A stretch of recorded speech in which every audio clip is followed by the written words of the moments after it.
welcome to my what to do in 36 hours in Norfolk video. So I was staying in Heacham, so most of the things are near to Heacham.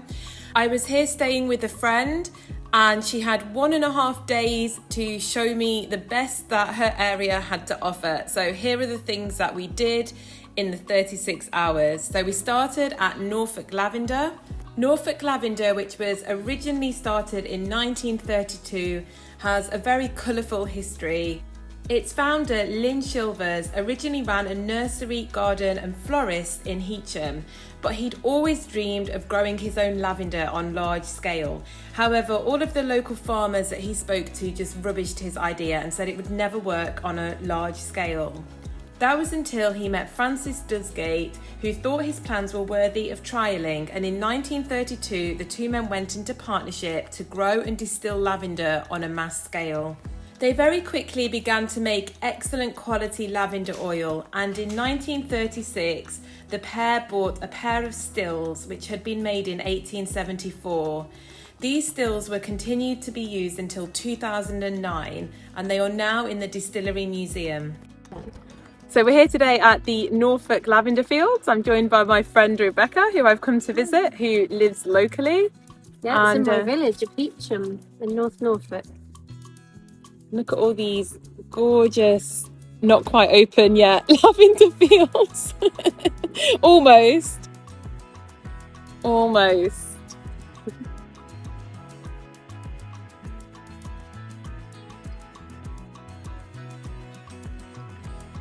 It's a shame that the lavender wasn't quite out. I think in about 3 more weeks it will be absolutely stunning, but I'm sure you can visualize exactly what that would look like.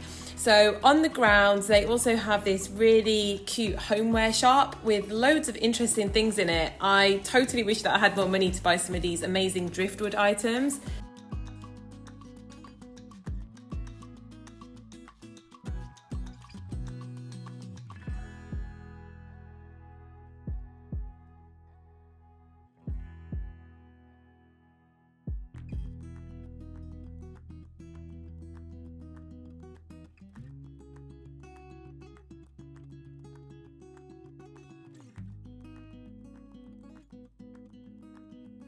They also have a cafe with lots of indoor and outdoor seating, and they actually put their own dried lavender into many of their hot and cold products.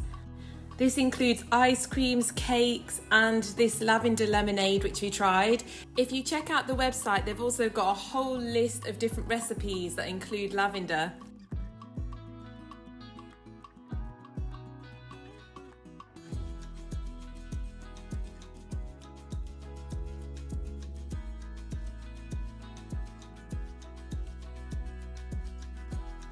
They also have a really cool gift shop which has loads of lavender products in it. They had this CBD lavender, loads of bath and body and face items. They had candles and then loads of food products. So they had lavender chocolate, lavender gin, lavender mustard and honey. I was very disappointed this coffee did not have lavender in it though, but it's made me get inspired to wonder if I can make lavender coffee at home.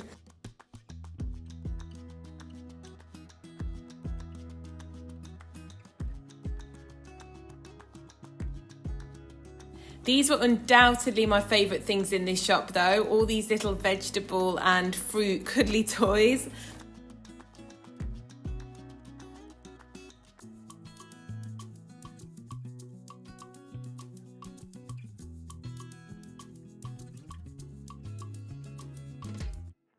They also had a huge plant shop where you could buy all your own lavender in pretty much any variety that you could dream of. I really liked this lilac coloured lavender. I thought it was beautiful. It would probably look really nice mixed in with this darker one.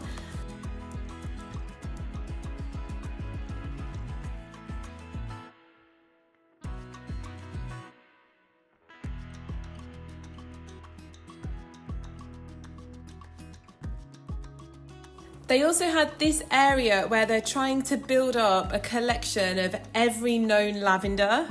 It's such a shame that they weren't fully out. I definitely need to come back and visit when they are.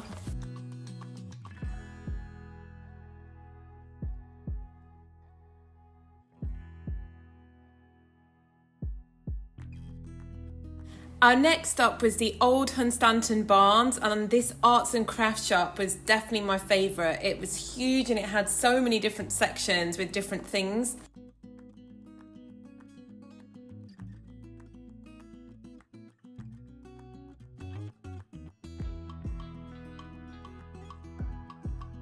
One of my favourite things were these little pots that were made of chunks of tree trunks.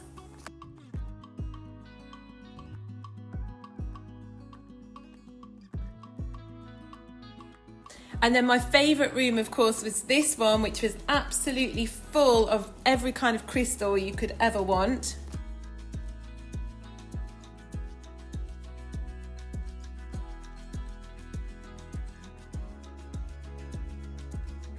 They had lots of tumblestones and mini crystals for £4 each, and I thought these would be great souvenirs. I really loved some of these aura crystals, and they had aura coated amethyst in here as well, which I haven't seen before. So aura is a man-made process. It's actually created by electrostatically bonding minerals and precious metals to the surface of real crystals, which creates this magical aura coloured opaque layer over the top of the crystal. I love this stone called purpurite, which I've actually never seen before. So purpurite has a very captivating myth behind it. According to legend, it was believed to have been formed by the tears of ancient goddesses. These goddesses wept tears of compassion and empathy, which transformed into this beautiful crystal. It's said that this crystal can help promote emotional healing and enhance one's empathy. It's a great stone for relationships and helping to nurture love within a relationship.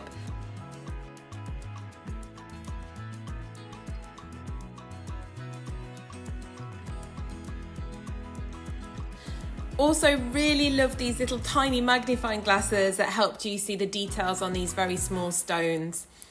So there was also lots of art in here. These were some of my favourites, the otter and the squirrel.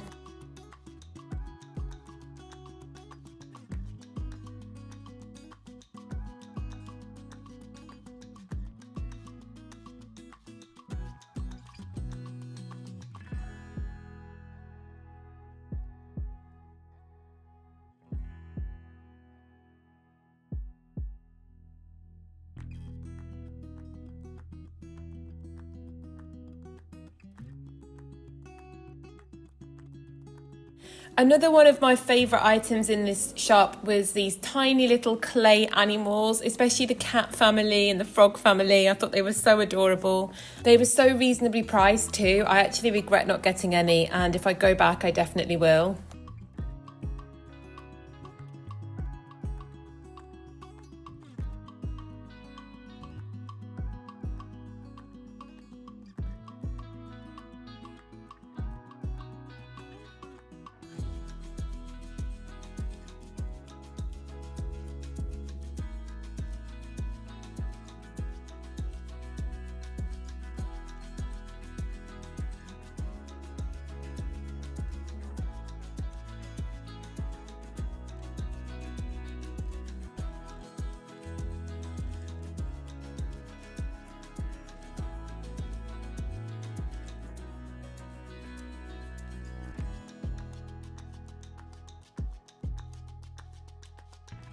They had so many old cameras in this antique section.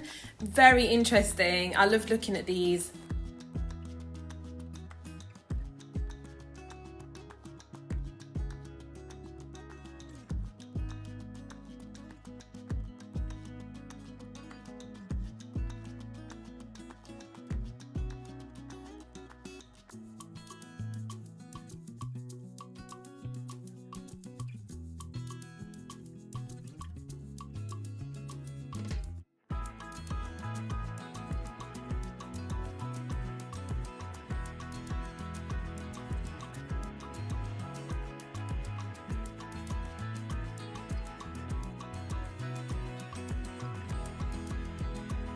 Just over the road from the old barns is the Old Town Beach Cafe and then Hunstanton Beach.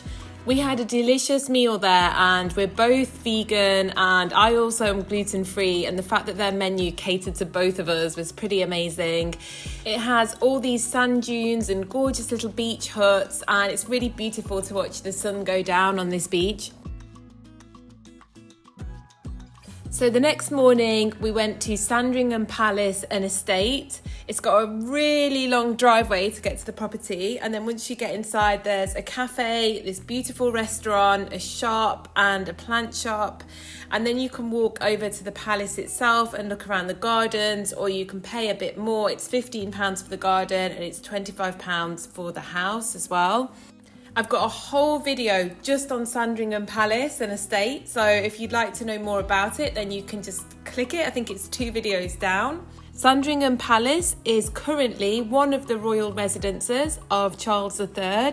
It came into the royal family in 1862 when it had 8,000 acres of land and was purchased for £222,000 by Albert Edward, the Prince of Wales, who later became Edward VII.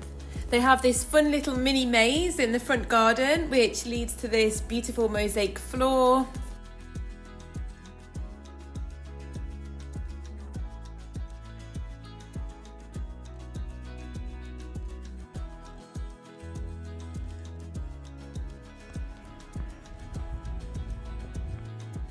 This is the old Father Time statue that was bought by the Queen Mother in 1951. Father Time is a human representation of time itself, and he symbolises the abstract concept of time and its constant one-way movement.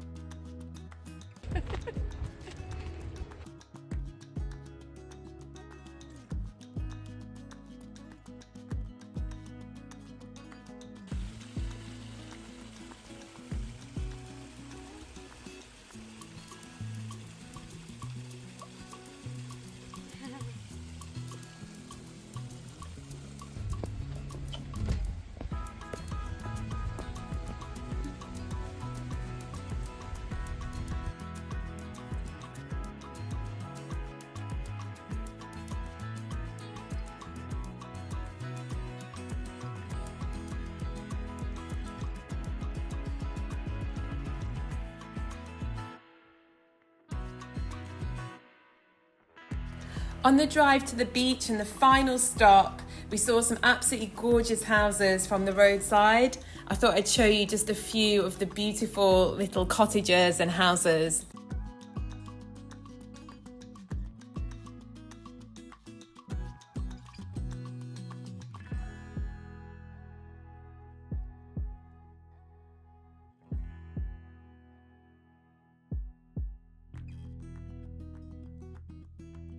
We then checked out a couple of Norfolk's many beaches. This was Hunstanton, home next to the sea.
Then the very final stop before heading back home was King's Lynn, Brancaster Staithe, and we came here so that I could try and pick a little bit of samphire to take home.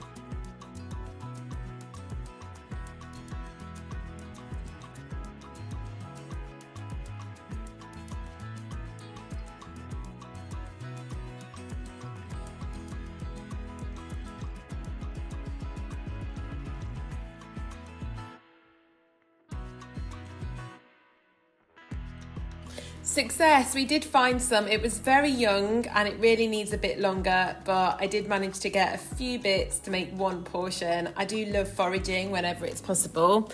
However, be careful, because when I was picking it, I actually slipped a little bit and I ended up going into this sinking mud. I really missed getting a video of it, but my shoes got stuck and I had to lean in and try and get them out, and it ended up super muddy. And then there's this beautiful pub right next to the beach where you can get a really nice drink to set you on your way.